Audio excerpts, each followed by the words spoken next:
Hi, everybody. Welcome to Thirsty Thursday. I am here with not Susan, but one of Susan's good friends. Susan's still away on vacation. It's Susan's co-host from the podcast ABCDEI and senior PR leader, Rohini Mukherji. Rohini, hi, welcome to Thirsty Thursday. Thanks for joining. Hi, Will. Thanks for having me. So we're going to talk about all the things you and I have been thirsty about this week, the hits, the misses, the frustrations, all of that sort of stuff. I wanted to start with something my friends and I have been talking about, the ongoing heaviness of the news cycle. You know, we had the climate report, bad news about global warming, what's been going on in Afghanistan, Haiti, the country that can't catch a break, COVID on the rise. Then we have an election called here in Canada. I've been obsessed with the news. I feel it's my responsibility to feel the joys and the pain of everyone. I've had the news channel on my television behind me more so. It's exhausting me. I want to know your opinion on, as people in our industry, we need to pay attention to what's going on. I feel, socially and, the current events and all that sort of stuff. I'm having a hard time balancing it right now. How do you balance taking in news, being informed, but also having some perspective? Yeah, I think it's such a personal, and I agree, a difficult balance. I think it's important to know what's going on. I think for me, I approach it with a lens of empathy, and I want to know enough about what's going on so that I can hold space, represent, other voices, use my platform to help amplify other voices that are much more knowledgeable on each of these issues. And I want to know what's going on, from a sort of human perspective, right? Like, how is this impacting people?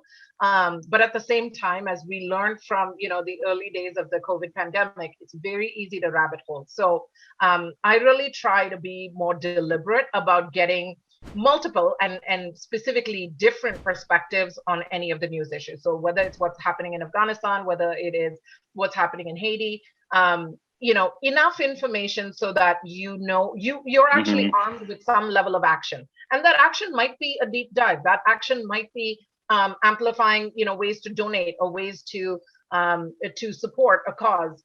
But at the same time, empathy also has to be for yourself, right? And sometimes self-care is shutting your laptop off or not doom scrolling. Exactly. Although getting ready for this week's Thirsty Thursday, I had to open the laptop again. So let's talk about some of the topics at hand. That was well said.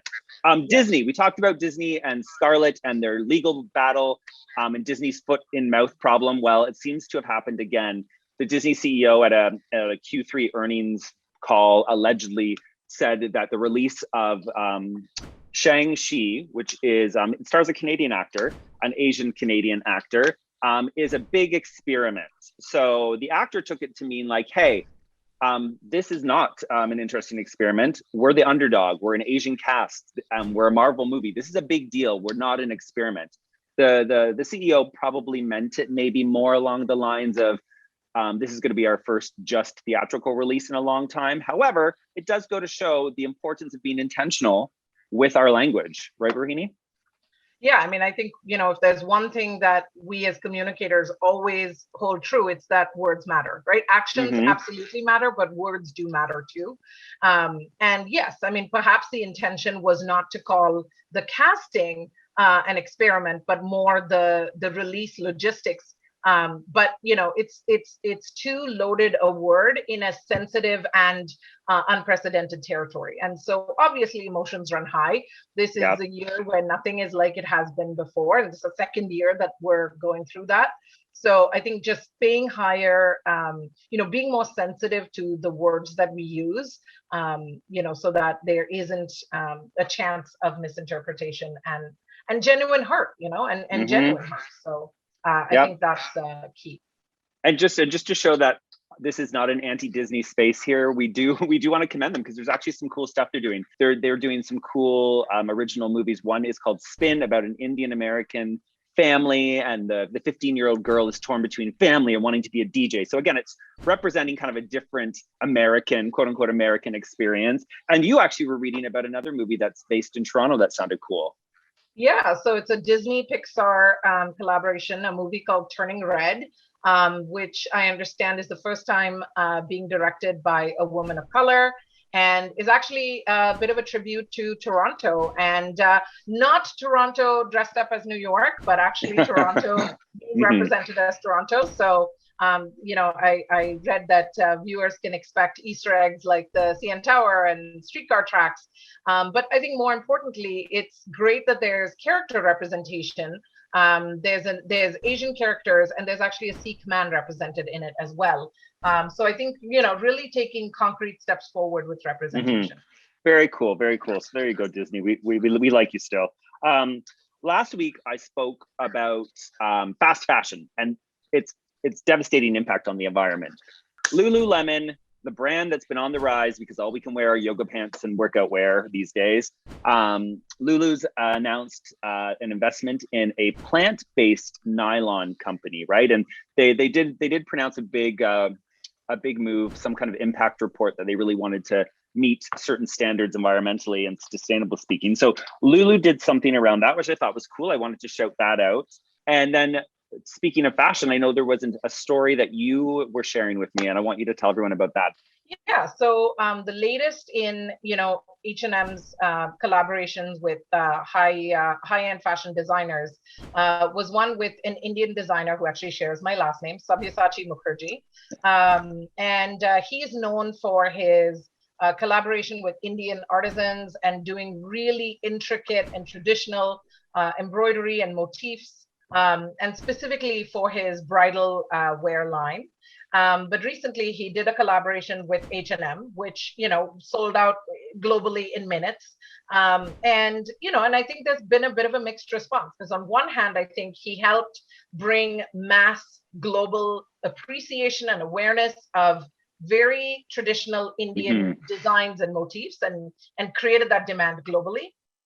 On the other hand, though, I think, where some of the artisan community in India felt a little bit disappointed was that the work wasn't actually done using the designs and work of Indian artisans. So it was made in India, but it wasn't necessarily designed authentically in India. It was more inspired from the patterns. So, I think a really big step in the right direction. And I think the more that, to bridge back to the fast fashion is, creating awareness of these intricate patterns from different countries is just going to create demand. But then we got to follow through the right way and actually put money back in those artisans. Interesting, though. H&M continues to sell out their collaborations. So let's talk a little bit about Facebook. Our Canadian election is coming in September, but Facebook has an initiative they've announced to ensure that the information that goes up from people and political parties is accurate and is not false, is not fake news. They're going to be on that. The other thing, they're allowing us as Canadians to, if we still use Facebook, to go in and set our settings to more political news, less political news, no political ads. I'm not exactly sure the details there.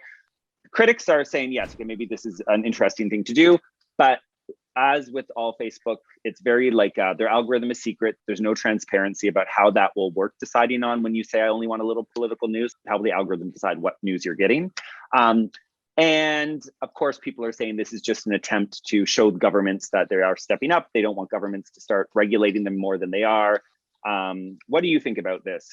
I think the Facebook election involvement in the US with the last election was obviously a good starting point to learn from. A lot of things could have been done better. So I do like the idea of a more regulated approach to election news on a platform. The reality is, I think, Facebook, a platform like Facebook is a bit of, any social channel that you follow and pay attention to is a bit of an echo chamber. So you will more likely get served up the views that you already espouse or believe in.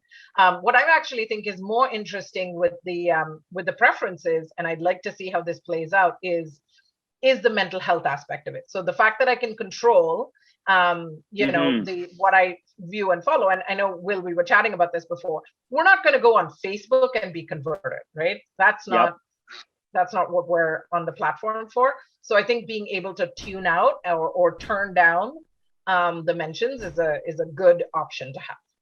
Awesome. Well, thank you, Rohini. Our 10 minutes is up. You were a wonderful stand-in for Susan. Have a great Thursday. Thank you.